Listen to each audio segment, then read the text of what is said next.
Hello everyone, study block with Shiven में आप सभी लोगों का स्वागत है। मैं हूं ज्ञान।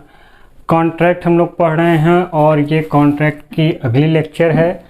तो अभी जो हम लोग बात करने वाले हैं, हम लोग ने सेक्शन 19 तक पूरा कंप्लीट कर लिया है। अगले में हम लोग पढ़ेंगे सेक्शन 20, 21, 22 और 23। अभी तो यही है।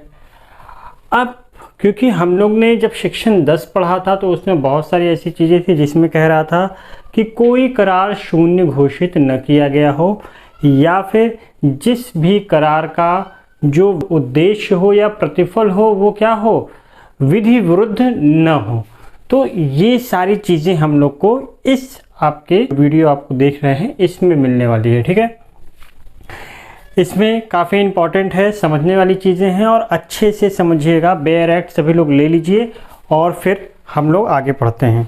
चलिए, अब देखिए सेक्शन 20 की बात होती है। तो 20 क्या कहता है, जबकि दो पक्षकार होंगे, जबकि दोनों पक्षकार तथ्य की बात संबंधित भूल में हो तब करार शून्य है।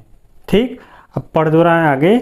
जहाँ की किसी करार के दोनों पक्षकार ऐसे तथ्य की बात के बारे में जो करार के लिए मर्मभूत है भूल में हो, वहाँ करार शून्य है।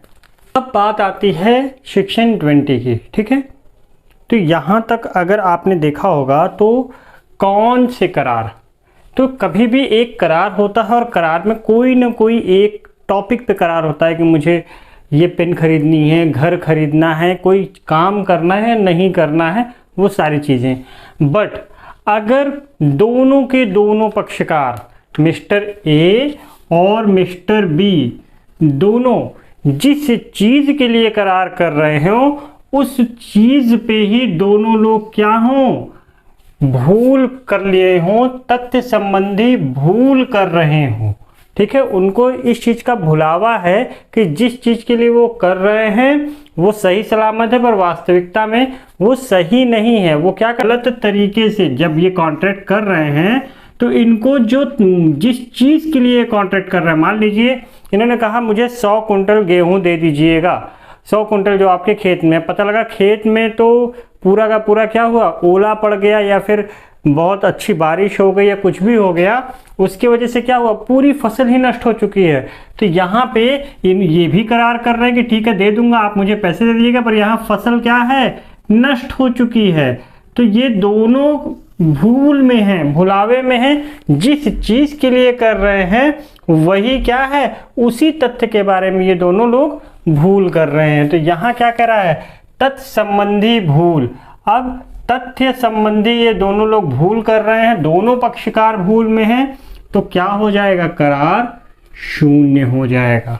इसका मतलब क्या है, करार होगा ही नहीं, शून्य हो जाएगा, क्योंकि जिस चीज़ के लिए किया जा रहा है वो चीज़ एग्जिस्ट ही नहीं कर रही है, या उस संबंध में ये दोनों लोग ने भूल की हुई है। वो जिस आशय से करना चाह रहे हैं, याद कीजिए सेक्शन 13 क्या था कि जिस भी सेंस में कर रहे हैं, सेक्शन 13, 14 जिस सेंस में, same thing in the same sense की बात कर रहा है। बट यहाँ पे क्या है, जिस सेंस में कर रहे हैं वो सेंस तो है ही नहीं, फसल तो नष्ट हो चुकी है। चलिए इसका एक एग्जाम्पल यानी इलस्ट्रेशन पढ़ेंगे, आपको और क्लियर हो जाएगा। अच्छा हाँ, इसका स्पष्टीकरण भी है कि अगर मूल्य के बारे में गलत राय है तो वहाँ भूल नहीं है कि कोई 3 रुपये देगा कि 5 रुपये देगा कि 3000 देगा कि 5000 देगा। अब यहाँ पे ये गलत राय मूल्य के बारे में है। मूल्य कोई मूलभूत तथ्य नहीं, मूल्य प्रतिफल के रूप में है, तो वहाँ पे बात नहीं होगी, वहाँ तथ्य संबंधी भूल नहीं समझी जाएगी। वहाँ पे जिस चीज़ के लिए किया जा रहा है उससे बात कर रहा है कि उस चीज़ के लिए जिसके लिए करार किया जा रहा है, अगर उससे संबंधी भूल है और दोनों पक्षकार कर रहे हैं, दोनों शब्द ध्यान दीजिएगा क्योंकि अभी दूसरी चीज़ें भी आएंगी, तो दोनों पक्षकार करते हैं तो करार शून्य होगा।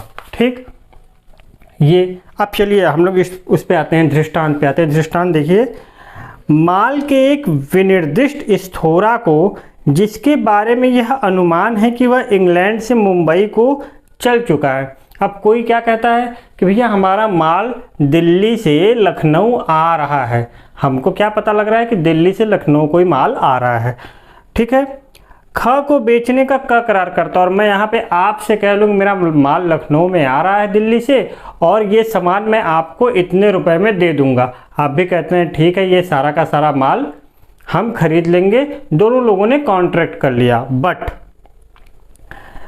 पता चलता है कि सौदे के दिन पूर्व, सौदे के जिस दिन हम लोग सौदा कर रहे थे उसके पहले ही क्या हुआ था, पूर्व उस स्थोरा को प्रवहन करने वाला पोत संतक्त कर दिया गया था। यानी मान लीजिए कि जो माल लेके गाड़ी आ रही थी उसका एक्सीडेंट हो गया और पूरा का पूरा माल क्या हुआ था, नष्ट हो गया। दिल्ली से लखनऊ आ रही थी गाड़ी, कहीं एक्सीडेंट हो गया और सारा का सारा माल जो था वो नदी में गिर के नष्ट हो गया।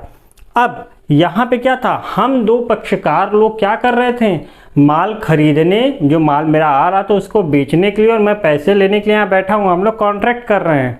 वहाँ पे एक्सीडेंट हो गया, माल खराब हो गया, अब दोनों को नहीं पता है, तो यहाँ पे क्या होगा, ये कॉन्ट्रैक्ट शून्य होगा, क्योंकि वो भी मेरे, आप भी मेरे ऊपर दबाव नहीं बना सकते कि मुझे माल दो, और मैं भी आपसे नहीं कह सकता कि मुझे पैसा दीजिए, कॉन्ट्रैक्ट हुआ है। तो यहाँ वही कह रहा है कि माल नष्ट हो गया, दोनों में से किसी भी पक्षकार को इस तथ्य की जानकारी नहीं थी, करार शून्य है। ठीक, तो यहाँ पे करार शून्य है। सेक्शन 20 आपको क्लियर हो गया होगा।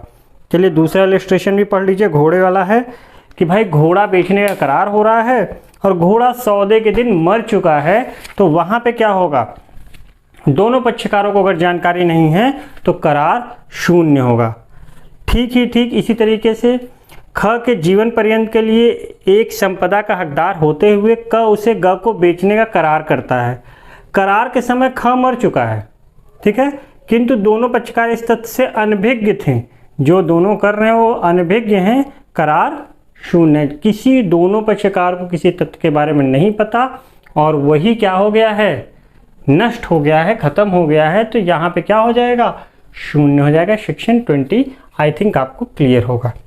अब आ जाइए सेक्शन 21। आईपीसी आप लोगों ने पढ़ी होगी, ठीक है। आईपीसी में आपने सेक्शन 76 पढ़ा होगा, 76, 79। वहाँ एक शब्द आता है विधि संबंधी भूल और एक आता है तथ्य संबंधी भूल। तो कहता है भाई तथ्य संबंधी भूल तो क्या कर सकते हैं, माफ़ कर देंगे, पर विधि संबंधी भूल माफ़ नहीं करते हैं। इसका मतलब क्या है कि अगर हमने कोई जंगल में हम जा रहे हों, हमको अचानक क्या मिल जाता है, देखते हैं दूर जंगल में अचानक कुछ लोग इधर उधर कर रहे हैं और हम क्या भूत समझ के गोली मार देते हैं, तो यहाँ तथ्य संबंधी भूल है, विधि नहीं है, ठीक है। पर विधि संबंधी भूल क्या होती कि हम जानते हुए कोई चीज़ कि भाई किसी व्यक्ति को हम मार देंगे और हम मार देते हैं, तो वहाँ हम क्या कि हमको तो कोई सज़ा नहीं होगी, मुझे तो लॉ नहीं पता, मैं इंडिया में हूँ और मुझे लॉ नहीं पता कि यार किसी को मारने की क्या सज़ा होती, मुझे लॉ नहीं पता, फिर भी मुझे सज़ा मिलती है।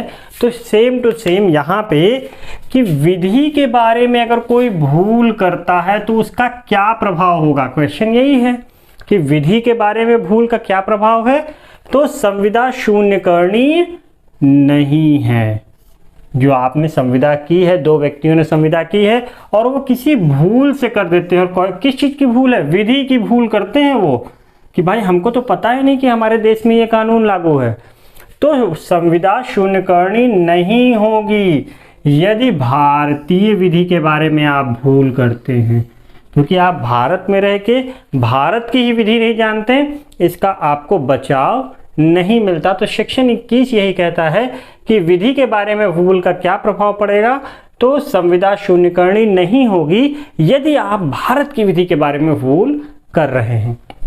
अब यहाँ पे करार शून्य, कब करार शून्य हो गया, अगर आपने विदेशी विधि के बारे में भूल की है। देखिए यहाँ पे जस्ट उल्टा है, अगर विदेश की ऐसी विधि है जो न मुझे पता होगी, ना आपको पता होगी, नहीं किसी और को पता होगी, आपने उससे संबंधित कोई भूल कर दी, तो यहाँ पे आपका करार शून्य कर दिया जाएगा। सेम टू सेम वही होगा जो सेक्शन 20 का कंडीशन है। तो यहाँ पे मैं पढ़ दे रहा हूँ कि विधि के बारे में भूल का प्रभाव, कोई संविदा इस कारण ही शून्यकरणीय नहीं है कि वह भारत में प्रवृत्त विधि के बारे में बारे की किसी भूल के कारण की गई थी, किंतु किसी ऐसी विधि के बारे में की जो भारत में प्रवृत्त नहीं है। ठीक है, मान लीजिए विदेशी विधि, ठीक है, किसी भूल का वही प्रभाव हो जो तथ्य की भूल का है, और क्या हो जाएगी, शून्य हो जाएगा, करार शून्य आपका हो जाएगा। तो मेरे ख्याल से सेक्शन 21 भी क्लियर। दृष्टांत है, पढ़ दे रहा हूँ। क और ख इस गलत विश्वास पर संविदा करते हैं कि एक विशिष्ट ऋण भारतीय परिसीमा विधि द्वारा वर्जित है। ठीक है, संविदा शून्य करनी नहीं है, क्योंकि ये क्या है, भारतीय परिसीमा विधि है। इंडिया की विधि है, और इंडिया की विधि के बारे में अगर आप भूल करते हैं तो वहाँ पे आपको बचाव नहीं मिलेगा। अगर ये विदेशी विधि होती तो आपको बचाव मिल जाता। ठीक है, ये भी क्लियर। चलिए आइए 22 पे आते हैं। अब यहाँ दो पक्षकार थे, दोनों भूल कर रहे थे। ठीक, सेक्शन 20 में, सेक्शन 22 में कहता है कि दो पक्षकार हैं और कोई एक पक्षकार तथ्य संबंधी भूल करता है। देखिए, तथ्य संबंधी भूल यहाँ भी हो कर रहा था और तथ्य संबंधी भूल यहाँ भी हो रही है, बट यहाँ दो व्यक्ति थे, दोनों भूल कर रहे थे, और यहाँ क्या है, एक ही व्यक्ति भूल कर रहा है, एक पक्षकार भूल कर रहा है, तथ्य संबंधी भूल कर रहा है, तो संविदा शून्य करनी नहीं होगी। क्लियर है। सेक्शन 22 एकदम स्पष्ट बोलता है कि कोई संविदा इस कारण ही शून्य करनी नहीं है कि उसके पक्षकारों में से एक के किसी तथ्य की बात के बारे में भूल में होने से वह कारित हुई थी। यानी किसी एक व्यक्ति को, एक व्यक्ति ये नहीं कह सकता नहीं हम सर हमको पता नहीं था, ये ऐसी ऐसी बातें हो गई थी और मुझे नहीं पता था। कहेंगे ऐसे कैसे? सेक्शन 22 आपको रोकता है, कहता है कि दोनों है तब तो ठीक है, शून्य कर लो। एक कोई है, एक ने कोई तथ्य संबंधी भूल की है तो आपको बचाव नहीं मिलने वाला। आपको क्या है, संविदा पालन करना होगा, संविदा शून्य करनी नहीं होगी। तो 20 हो गया, 21 समझ में आ गया, 22 क्लियर हो गया।